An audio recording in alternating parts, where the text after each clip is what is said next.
Bank से कि ये बैंक में वाकई ही पे की गई हैं। उसके बाद आपने अपना विद होल्डिंग और गेन टैक्स जो है उसको चेक करना है, क्या वाकई आपका विद होल्डिंग और गेन टैक्स जो मतलूबा रिक्वायर है परसेंटेज उसके मुताबिक बैंक में अदा किया गया है। यहाँ पे बहुत जरूरी है कि आपने जब रजिस्ट्री करवानी है मलकियत के सबूत के डॉक्यूमेंट के साथ साथ मौका पर जगह का कब्जा भी चेक करना है। और जिनका कार्ड पटवारी के पास नहीं है, मौजे के हल्का रेवेन्यू ऑफिसर के पास नहीं है, उन प्रॉपर्टियों का के जैसे ही रजिस्ट्री पास हो जाती है और उसके बाद आपने क्या करना है, पिछला बंदा है वो अब दोबारा फर्द भी उस प्रॉपर्टी की नहीं निकलवा सकेगा, ना ही फर्दर कहीं उसको सेल कर सकेगा।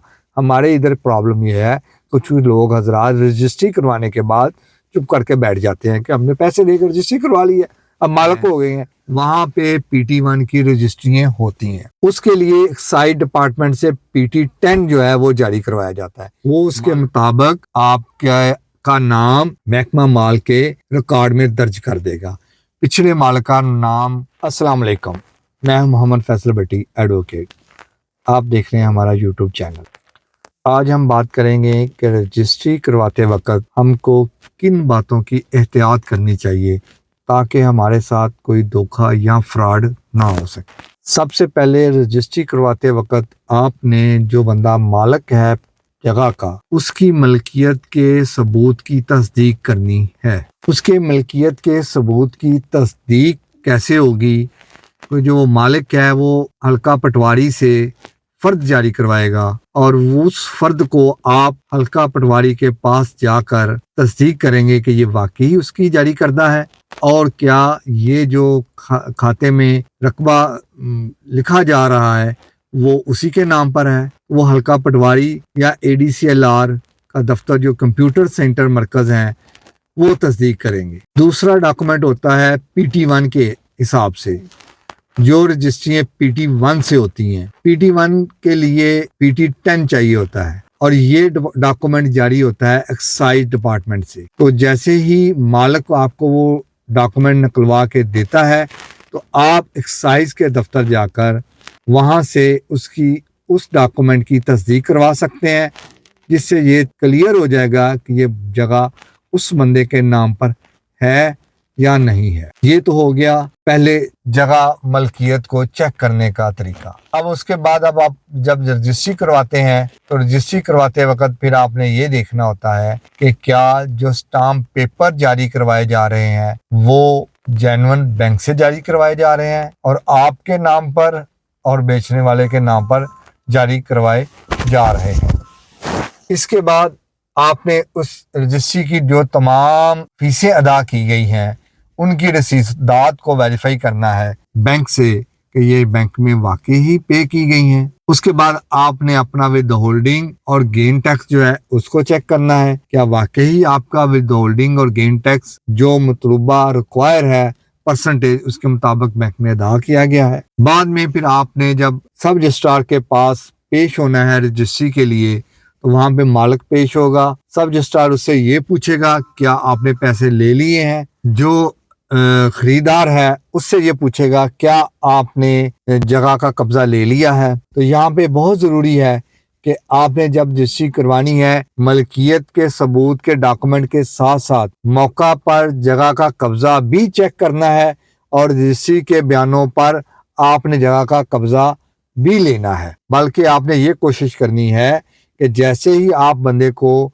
मालिक को पेमेंट करते हैं तो जगह का कब्जा जो है वो आप ले लें। अब बात करते हैं कि जो PT1 से रजिस्ट्री होती हैं, ऐसी प्रॉपर्टी जिनका कार्ड पटवारी के पास नहीं है, मौजे के हल्का रेवेन्यू ऑफिसर के पास नहीं है, उन प्रॉपर्टियों का जो डॉक्यूमेंट होता है मलकियत का जो सबूत होता है वो PT1 होता है और जो PT1 है वो जारी किया जाता है एक्साइज डिपार्टमेंट की तरफ से और एक्साइज डिपार्टमेंट ही ये श्योर करता है कि इस जगह के ऊपर ये बंदा काबज है और मालिक है। अब कुछ लोग कहते हैं कि जी PT1 की जो है वह रजिस्ट्री नहीं होती। जो बड़े शहर हैं लाहौर, कराची, कोयटा, गुजरांवाला, ठीक है जी, इस तरह की जो बड़ी सिटी है और जो डिस्ट्रिक्ट शहर हैं, वहां पे PT1 की रजिस्ट्रियां होती हैं। उसके लिए एक्साइज डिपार्टमेंट से PT10 जो है वो जारी करवाया जाता है। मालिक जो है वो जाता है, वो जाके वहां पे अपने प्रॉपर्टी का नंबर बताता है, जिसके ऊपर उसको PT10 जारी किया जाता है जगह को फरोख्त करने के लिए। तो वो बंदा फिर जो है जो जिसने खरीदनी है उसको देता है और उसके मुताबिक रजिस्ट्री जो है वो तैयार की जाती है। और उसको तैयार करने के बाद जो है उसके ये तमाम टैक्सेस, स्टाम्प पेपर, सारा कुछ चेक किया जाता है। जो PT10 आपको जारी होगा उसकी तस्दीक भी आप जाकर रेवेन्यू अपना जो एक्साइज डिपार्टमेंट है वहां से करेंगे। जैसे ही आपकी रजिस्ट्री हो जाती है, अब यहाँ पे ये देखना है कि जैसे ही रजिस्ट्री पास हो जाती है और उसके बाद आपने क्या करना है। रजिस्ट्री के पास होने के बाद जो जगह हल्का पटवारी के पास आ रही है, जिसकी फर्द जारी हो रही है, वहां पर जाके आपने रजिस्ट्री की टेस्टेड मुसद्दका कापी हल्का पटवारी को देनी है। वो उसके मुताबिक आपका नाम महकमा माल के रिकॉर्ड में दर्ज कर देगा। पिछले माल का नाम काट कर आपका नाम खाना मलकियत में आ जाएगा। फिर वहां से जब भी कोई रिकॉर्ड निकालना पड़े या जो भी कोई बंदा आपकी प्रॉपर्टी के बारे में डिटेल लेगा तो उसको पता होगा ये पिछला बंदा इसका मालिक नहीं रहा, अब ये नया बंदा जो है इस रजिस्ट्री के तहत मालिक आ चुका है। और जो पिछला बंदा है वो अब दोबारा फर्द भी उस प्रॉपर्टी की नहीं निकलवा सकेगा, ना ही फर्दर कहीं उसको सेल कर सकेगा। हमारे इधर प्रॉब्लम ये है, कुछ लोग हजरात रजिस्ट्री करवाने के बाद चुप करके बैठ जाते हैं कि हमने पैसे देकर रजिस्ट्री करवा ली है, अब मालिक हो गए हैं। ऐसा नहीं होता। आपके लिए जरूरी है कि आप रजिस्ट्री करवाने के बाद हल्का पटवारी के पास जाकर अपने नाम पर इंतकाल करवाएं और रजिस्ट्री के बिहाफ पे महकमा माल के कागजात में अपना इंदराज करवाएं। फिर आप पूरी तरह कानूनी तौर पर सिक्योर हो जाएंगे और जगह जो आपने खरीदी है वहां पे आप अपना कब्जा करें, वहां पे आप अपना कुछ साइन बोर्ड लगाएं या कोई चारदीवारी कर उसके ऊपर कब्जा जो है अपना जाहिर करें कि ये जो जगह है इस पे मेरा कब्जा है। जो PT1 के तहत रजिस्ट्री होती है, वो जैसे रजिस्ट्री पास होती है तो फिर आपने उस रजिस्ट्री को लेके जाना है एक्साइज डिपार्टमेंट वालों के पास। तो एक्साइज वाले उस PT1 की रजिस्ट्री के ऊपर एक्साइज डिपार्टमेंट के अंदर रिकॉर्ड के अंदर आपका नाम पिछले मालिक की जगह पर आपका नाम ट्रांसफर हो जाएगा। तो फिर पिछला मालिक दोबारा PT1 से PT10 जारी नहीं करवा सकेगा। तो लिहाजा जरूरी है कि रजिस्ट्री करवाने के बाद आपने मुतलका डिपार्टमेंट के अंदर रजिस्ट्री की मुसद्दका कापियां जमा करवा कर अपने नाम पर मालकियत ट्रांसफर करवानी है पटवारी के पास और एक्साइज डिपार्टमेंट के पास। ठीक हो गया जी।